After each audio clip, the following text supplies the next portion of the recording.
Portfolio অ্যানালিসিসের কাজ শুরু হলো আজকে থেকেই অলমোস্ট, যেটা ফেলে এসেছিলাম প্রায় 1-1.5 বছর আগে।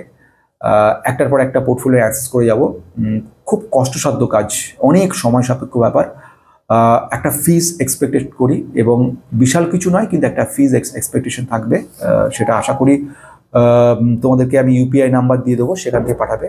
দ্বিতীয়ত ব্যাপার হচ্ছে, যখন যে দেবে সঙ্গে সঙ্গে কয়েকটা জিনিসকে মাথায় রাখবে, যেরকম আমি যেটা বলছি। প্রথম হচ্ছে মনে রাখার ব্যাপার, সেটা হচ্ছে বয়স দেবে, ফ্যামিলি বার্ডেন দেবে, কত টাকা করে মাসে জমা করতে পারবে দেবে, রিস্ক নেওয়ার ক্ষমতা কেরম রয়েছে দেবে। এই সমস্তগুলো ব্যাপারগুলো পরিষ্কারভাবে না দিলে কিন্তু বোঝা যায় না। এবং স্ক্রিনশট যখন দেবে, ভিতরে টোটালটা লিখে দেবে, এরমভাবে দেবে যে স্ক্রিনশট করে দেবে, এইভাবে দেবে না যে টাইপ করে দেওয়া। কারণ এতে কি হয়, ডিটেলসটা বোঝা যায় না। যদি খারাপ কিছু থেকে থাকে, হয়তো বড়জোর আমার কাছ থেকে একটু বকা খাবে, কারণ আমি একটু অন্যভাবে তৈরি করি, সেখানে একটু কথা মানে বকা দিয়েই বলি।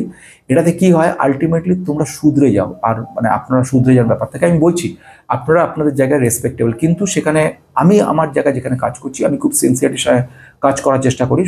ভালো কম ঠিক ভুল সেটা তো মানে ভবিষ্যৎ বলবে, কিন্তু সিনসিয়ারিটিটা রাখতে হয়, রাখতেই হবে। ওটুকুই আমার সম্বল, আর কিচ্ছু নেই। আজকের মতো দেখা যাক, আরও অনেক পোর্টফোলিও অ্যানালিসিসের পর শুরু হবে।